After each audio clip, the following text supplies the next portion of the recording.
entreprise et a fortiori, comme on l'a vu ici, une entreprise publique. Comment est-ce qu'on fait pour convaincre aussi les dirigeants que ces changements sont nécessaires? Il faut à la fois convaincre les dirigeants, mais il faut à la fois convaincre les collaborateurs. Je pense que dans le cadre d'une entreprise comme la Poste en Côte d'Ivoire, ce qui est important, c'est de faire un travail de co-construction, de sorte à ce que l'ensemble des acteurs, l'ensemble des parties prenantes puissent être en phase et alignés par rapport aux nouveaux objectifs stratégiques de l'entreprise.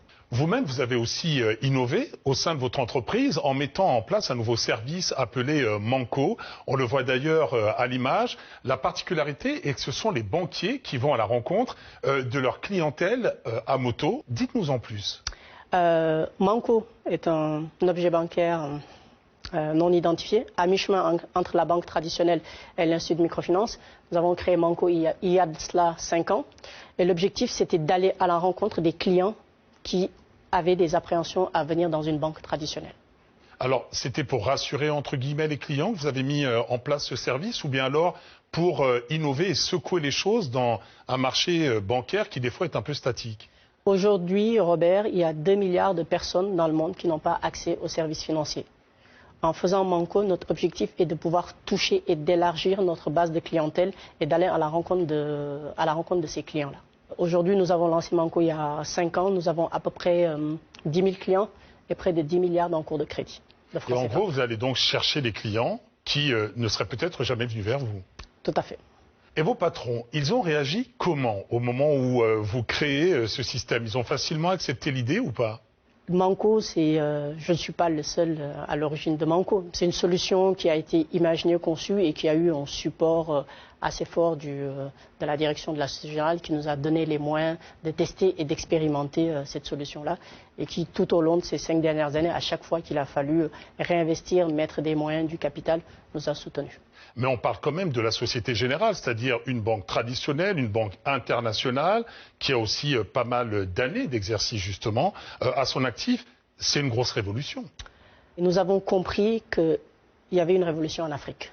Nous, en tant qu'Africains, sommes en train d'inventer notre propre manière de consommer la banque. Et c'est la raison pour laquelle nous pensons que les méthodes en vigueur en Europe, aux États-Unis, dans les pays occidentaux, ne font pas forcément sens sur la partie banque de détail en Afrique et qu'il nous fallait inventer de nouveaux modes de distribution au travers d'agents en scooter, au travers du paiement mobile, d'autres formes de banques alternatives.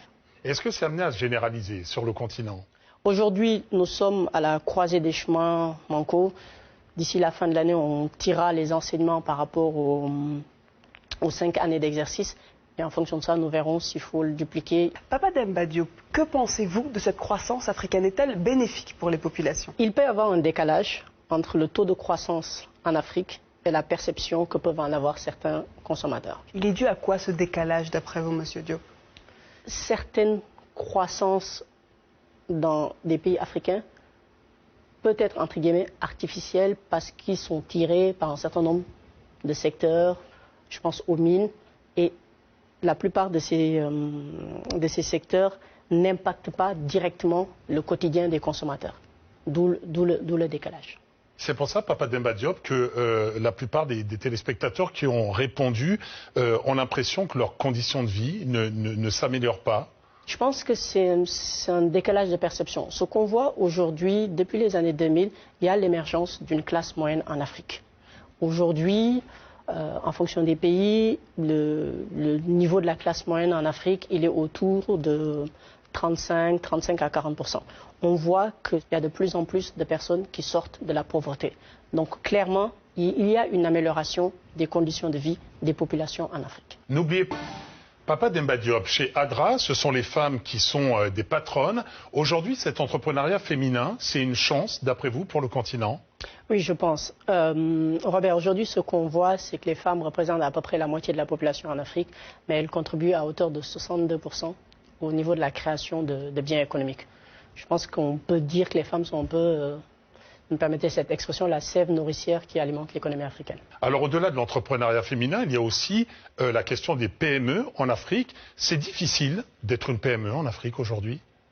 Je vois un peu où vous voulez en venir.